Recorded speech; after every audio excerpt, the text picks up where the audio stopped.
ಇನ್ನು ಆರೋಗ್ಯ ಸಿಬ್ಬಂದಿಗಳ ಕ್ವಾರ್ಟರ್ಸ್ಗೆನೆ ಅನಾರೋಗ್ಯ ತಾಂಡವವಾಡ್ತಾ ಇದೆ. ಆರೋಗ್ಯ ಸಿಬ್ಬಂದಿಗಳೇ ಇರುವಂತಹ ಒಂದು ಕ್ವಾರ್ಟರ್ಸ್ಗೆ ಅನಾರೋಗ್ಯ ಅಸ್ವಚ್ಛತೆ ಕಾಡ್ತಾ ಇದೆ. ಅಸ್ವಚ್ಛತೆಯಿಂದ ಕೂಡಿದೆ ಬೀದರ್ನ ಬ್ರಿಮ್ಸ್ ಆಸ್ಪತ್ರೆ ಸಿಬ್ಬಂದಿಗಳ ವಸತಿ ಗೃಹಗಳು. 120ಕ್ಕೂ ಅಧಿಕ ಕುಟುಂಬಗಳು ವಾಸವಿರುವಂತಹ ಕ್ವಾರ್ಟರ್ಸ್ನಲ್ಲಿ ಸಮಸ್ಯೆಗಳ ಆಗರವೇ ಆಗಿದೆ. ಕೊಳಚೆ ನೀರು, ಹಂದಿ, ನಾಯಿ ಕಾಟಕ್ಕೆ ಅಲ್ಲಿರುವಂತಹ ನಿವಾಸಿಗಳು ಬೇಸತ್ತು ಹೋಗಿದ್ದಾರೆ. ಕ್ವಾರ್ಟರ್ಸ್ ಕಾಂಪೌಂಡ್ನಲ್ಲಿಯೇ ಸಂಗ್ರಹವಾಗ್ತಾ ಇದೆ ಕೊಳಚೆ ನೀರಿನಿಂದ ಸಿಬ್ಬಂದಿಗಳ ಕುಟುಂಬಸ್ಥರಿಗೂ ಕೂಡ ಅನಾರೋಗ್ಯ ಕಾಡ್ತಾ ಇದೆ. ನೋಡಿ, ಬೇರೆಯವರು ಅನಾರೋಗ್ಯಕ್ಕೆ ತುತ್ತಾದರೆ ಇವ್ರ ಹತ್ರ ಬಂದು ಚಿಕಿತ್ಸೆ ತಗೊಂತಾರೆ. ಆದರೆ ಇವ್ರು ಇರುವಂತಹ ಒಂದು ಕ್ವಾರ್ಟರ್ಸ್ಗಳೇ ಅನಾರೋಗ್ಯದಿಂದ ಕೂಡಿದೆ. ಮಲೇರಿಯಾ, ಡೆಂಗು, ಚರ್ಮ ರೋಗ ಸೇರಿ ಅನೇಕ ರೋಗಕ್ಕೆ ತುತ್ತಾಗ್ತಿದ್ದಾರೆ ಅಲ್ಲಿರುವಂತಹ ನಿವಾಸಿಗಳು. ರೋಗಿಗಳನ್ನ ಆರೈಕೆ ಮಾಡಬೇಕಾದವರೇ ಅನಾರೋಗ್ಯಕ್ಕೀಡಾಗುತ್ತಿದ್ದಾರೆ. ಕ್ವಾರ್ಟರ್ಸ್ನಲ್ಲಿ ದುರ್ನಾತ, ಅಸ್ವಚ್ಛತೆಯಿಂದಾಗಿ ಬೇಸತ್ತು ಹೋಗಿದ್ದಾರೆ ನಿವಾಸಿಗಳು. ಕಾಂಪೌಂಡ್ಗೆ ಹೊಂದಿಕೊಂಡಿರುವಂತಹ ಮನೆಗಳಿಗೆ ಅಲ್ಲಿ ಕ್ವಾರ್ಟರ್ಸ್ನ ಕೊಳಚೆ ನೀರು ಕೂಡ ಹೋಗ್ತಾ ಇದೆ. 6-7 ತಿಂಗಳಿಂದ ಸಮಸ್ಯೆ ಬಗ್ಗೆ ತಿಳಿಸಿದ್ರು ಕೂಡ ಯಾವುದೇ ಕ್ರಮ ಆಗ್ತಾ ಇಲ್ಲ ಅಂತ ಅಲ್ಲಿರುವಂಥ ಸ್ಥಳೀಯರು ಅಸಮಾಧಾನ ಹೊರಹಾಕ್ತಾ ಇದ್ದಾರೆ. ಬ್ರೇಮ್ಸ್ ಆಡಳಿತ ಮಂಡಳಿ ಕೂಡಲೇ ಕ್ರಮ ವಹಿಸಬೇಕು, ಕ್ರಮ ಜರುಗಿಸಬೇಕು ಅಂತ ಅಲ್ಲಿರುವಂತಹ ಸ್ಥಳೀಯರಾದ ಶಿರೋಮಣಿ, ಮೋನಿಕಾ ಕೂಡ ಆ ಒಂದು ಸಮಸ್ಯೆಯ ಬಗ್ಗೆ, ಆ ಒಂದು ಕ್ವಾರ್ಟರ್ಸ್ನ ಸಮಸ್ಯೆಯ ಬಗ್ಗೆ ಆಕ್ರೋಶವನ್ನು ಹೊರ ಹಾಕ್ತಿದ್ದಾರೆ. ಹಾಗಿದ್ರೆ ಅವ್ರು ಏನು ಹೇಳಿದ್ರು ಬನ್ನಿ ಕ್ವಿಕ್ ಆಗಿ ನೋಡೋಣ. ಸರ್ ನಾವಿಲ್ಲಿ ಇದು ಬ್ರಿಮ್ಸ್ ಕ್ಯಾಂಪಸ್ ಇದೆ ರೀ. ಇದು ನರ್ಸ್ದು ಕ್ವಾರ್ಟರ್ಸ್ ಇದೆ, ಕ್ಯಾಂಪಸ್ ಇದೆ ರೀ.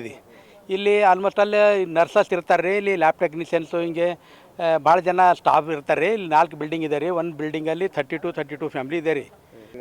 ಸಮಸ್ಯೆ ಅಲ್ರಿ, ಆ್ಯಕ್ಚುಲಿ ಕಾಲೇಜ್ ವತಿಯಿಂದ ಒಂದು 2-3-4 ಆಯಾಮಗಳು ಸ್ಟಾಫ್ಗಳಿಗೆ ಇಕ್ಬೇಕು ರೀ, ಅಥವಾ ಸೆಕ್ಯೂರಿಟಿ ಗಾರ್ಡ್ಗಳಿಗೆ ಇಲ್ಲಿ ಇಕ್ಬೇಕು ರೀ. ಸೆಕ್ಯೂರಿಟಿ ಗಾರ್ಡ್ಗಳು ಇರ್ಬೇಕು ರೀ. ಇಲ್ಲಿ ಸ್ವಚ್ಛತೆ ಕಾಪಾಡ್ಬೇಕು ರೀ. ಯಾಕಂದರೆ 4 ಬಿಲ್ಡಿಂಗ್ದು ಡ್ರೈನೇಜು ಪೈಪ್ಸು ಟೋಟಲಿ ಕೆಟ್ಟು ಹೋಗಿದಾವೆ ರೀ. ಆ ನೀರು ಹೊರಗಡೆ ಬಂದು ನಾವು ಕುಡಿಯುವ ನೀರು ಮತ್ತು ಯೂಸ್ ಮಾಡೋಂಥ ಬಳಕೆ ಮಾಡುವಂಥ ನೀರು ಇಲ್ಲಿ ಸಂಪ್ ಇದೆ ರೀ. ಮೋಟ್ರಿಂದ ಬಂದು ಸಂಪಲ್ಲಿ ನೀರು ಬೀಳ್ತದೆ ರೀ. ಆ ಸಂಪ್ ಅಲ್ಲಿಂದ ಅದ್ರ ಮೇಲ್ಗಡೆ ಪಂಪ್ ಆಯ್ತದೆ ರೀ. ಟ್ಯಾಂಕಿ ಪಂಪ್ ಆಗ್ತಾವೆ ನೀರು. ಅವೇ ನೀರು ನಾವು ಕುಡಿಬೇಕು ರೀ, ಮತ್ತು ಅಡುಗೆ ಮಾಡಬೇಕು, ಸ್ನಾನ ಮಾಡಬೇಕು. ಹೀಗೆಲ್ಲ ಆಗಿ ನಮಗೆಲ್ಲ ಭಾಳ ಸಮಸ್ಯೆ, ಭಾಳ ತೊಂದರೆ ಅಲ್ಲದ ರೀ. ಯಾರು ಮುನ್ಸಿಪಾಲ್ಟಿದ್ರೆ ಹೊರಗಿಂದ ನಗರಸಭೆದವ್ರು ಅವರು ಬಂದು ಇದು ಕಚರ ಒಯ್ತಾ ಇಲ್ರಿ.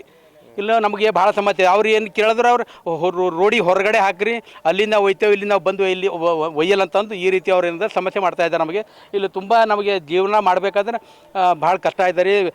ಡೆಂಗು ಆಗಲಿ, ಮಲೇರಿಯಾ ಆಗಲಿ, ಹಿಂಗೆ ಭಾಳ ಪ್ರತಿಯೊಂದು ನಾವು ಅನಾರೋಗ್ಯಕ್ಕೀಡಾಲದೇವು. ನಮಗೆ ಎಲ್ಲರಿಗೂ ಫ್ಯಾಮ್ಲಿಗೆ ಎಲ್ಲ ಮೈ ತಿಂಡಿ ಕೊಡೋದಾಗಲಿ, ಮತ್ತು ಜ್ವರ, ಮತ್ತು ಹೀಗೆ ಭಾಳ ಥರ ಸಮಸ್ಯೆಗಳು ಅನಾರೋಗ್ಯದಲ್ಲಿ.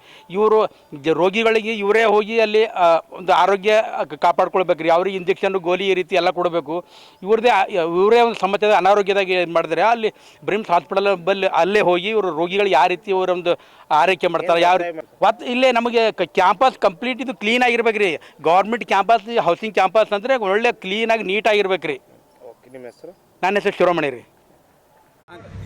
ನಾಲಿ ಅದ, ಇದು ಬಾತ್ರೂಮ್ ನೀರು ಬರ್ತಾವೆ ರೀ. ನಾಲಿ, ಹಂದಿ ಪಿಂದಿ ದಿನ ರಾತ್ರಿ ಟೈಮಿಗೆ ಹೊರಗೆ ಬರೋಕ್ಕಲ್ಲ. ಎಷ್ಟೊಂದು ಸರಿ ಹೇಳಿದ್ರು ಒಟ್ಟು ಕೇಳಲ್ಲ ಹೊಂಟ್ರ.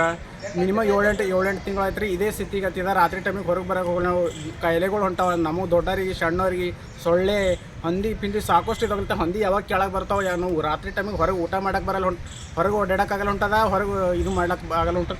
ಅವ್ರು ಸಂಡಸ್ ರೂಮ್, ಬಾತ್ರೂಮ್, ನೀರೆಲ್ಲ ಈ ಕಡೆ ಹೊಂಟಾವೆ. 7-8 ತಿಂಗಳಿಂದ ಇದೇ ಸ್ಥಿತಿಗೆ ಹತ್ತಿದ ಸರ್. ಹೊರಗೆ ಬರೋಕ್ಕೆ ಆಗಲ್ಲ ಹೊಂಟದ. ಏನಂತೀರಿ ಇದಕ್ಕೇನಂತಾರೆ? ನಾಲಿ ಅದ ರೀ. ಇವು ಎಲ್ಲ ಗಲೀಜು ನೀರು, ಬಾತ್ರೂಮ್ ನೀರು, ಸಂಡಸ್ ರೂಮು ದಿನ 24 ತಾಸು ಬರ್ತಾವ್ರಿ. ಹೊರಗೆ ಬರೋಕ್ಕಾಗಲ್ಲ ಹೊಂಟ. ದೊಡ್ಡರಿ ಸಣ್ಣವ್ರ ಕೈಲೆಗಳು ದಿನಕ್ಕೊಬ್ಬರು ಹಾಸ್ಪಿಟ್ಲಿಗೆ ಹೋಗೋದಾಗ್ಲತ್ತದ. ಇಲ್ಲಿ ಸಂಬಂಧಪಟ್ಟ ಅಧಿಕಾರಿಗಳು ಎಷ್ಟು ಹೇಳಿದ್ರು ಕೇಳಲ್ಲ ಹೊಂಟ್ರೆ. 7-8 ತಿಂಗಳಿಂದ ಇದೇ ಸ್ಥಿತಿಗೆ ಹತ್ತಿದೆ ಸರ್. ಮ್ಯಾಲಿಂದ ಮಳೆ, ಇಲ್ಲಿ ಕೊಡಂಗಿ ಅಂತಾರೆ, ಏನಂತಾರೆ ಅವು, ಇದೆಲ್ಲ ಸೇಮ್ ದಿನ ರೀತಿ ಇದೇ ಇರ್ಲತ್ತವ್ರಿ. ಹೊರಗೆ ಬರೋಕ್ಕಾಗ. ಸಂಡಸ್, ಬಾತ್ರೂಮ್, ಕ್ವಾರ್ಟರ್ಸ್ ನೀರು ಅವ ರೀ ಸರ್. ಯಾವ ಕ್ವಾರ್ಟರ್ಸ್? ಈ ಬ್ರಿಮ್ಸ್ ಕ್ವಾರ್ಟರ್ಸ್ ರೀ. ಬ್ರಿಮ್ಸ್ ಕ್ವಾರ್ಟರ್ಸ್ ನೀರು ಅವ. ದಿನ ಇದೇ ಗತಿ ಹೇಳ್ತಾ ಹೊರಗೆ ಬರೋಕ್ಕಾಗಲ್ಲ ಹೊಂಟದ. ಸಣ್ಣ ಮಕ್ಕಳು ದೊಡ್ಡರು ಕೈಲೇ ಬೀಳತ್ತಾರ. ದಿನಕ್ಕೊಬ್ಬರು ಹಾಸ್ಪಿಟ್ಲಿಗೆ ಹೋಗೋರು. ಹೇಳಿದ್ರು ಹ್ಞೂ ಅಲ್ತಾರೆ, ಮಾಡಲ್ಲ ಹೊಂಟಾರ ಸರ್. ಹೇಳತ್ತಾರ ಹ್ಞೂ ಅಲ್ಲತ್ತಾರೆ, ಮಾಡಲ್ಲ ಹೊಂಟಾರ. ಮಿನಿಮಮ್ 7-8 ತಿಂಗಳು ಇದೇ ಗತಿದ. ಹಂದಿ, ಕೋಡಂಗಿ, ನಾಯಿ ಪೂರ ರಾತ್ರಿ ಟೈಮಿಗೆ ಹೊರಗೆ ಬರಲ್ಲ ಹೊಂಟದ.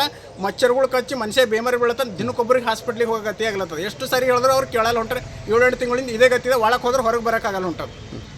ಇದೇ ಗತಿದ ಸರ್. ಎಷ್ಟೊಂದು ನೋಡ್ರಿ, 7-8 ತಿಂಗಳಿಂದ ನೋಡ್ರಿ. ಆ ಕಡೆಯಿಂದ 2 ಕ್ವಾರ್ಟರ್ಸಲ್ಲಿ ಇತ್ತೇ ಬರ್ತಾವ್ರಿ. ಎಷ್ಟು ಹೇಳಿದ್ರು ಕೇಳಲ್ಲ ಹೊಂಟ್ರ. ಸೊಳ್ಳೆ ಅವು ಮ್ಯಾಲಿನ ಹಂದಿ ಪಿಂದಿ ಎಲ್ಲ ಇಲ್ಲೇ ಇರೋದಾಗ್ಲತ್ತದ. ಅದ ಸರ್ ಇಲ್ಲಿ ಇದು ಎಷ್ಟು ಹೇಳಿದ್ರು ಇದೇ ಕತ್ತಿದ ಸರ್ ಏನು ಮಾಡ್ಯಾರ ಅಂತ ಹಾಗೆ ನಡ್ಕೊಂಡು ಹೋಗೋದಾಗ್ಲತ್ತ ನೋಡ್ರಿ ಮಂಗ್ಯಗಳ್ನು ಹಾಗೆ ಇದು ಮಾಡ್ಲತ್ತಾವ್ರಿ ಯಾವಾಗ ಮೈ ಮೇಲೆ ಬೀಳುತ್ತೆ ಯಾವಾಗ ಇದು ಮಾಡ್ತಾವಂತ ಗೊತ್ತಾಗಲ್ಲ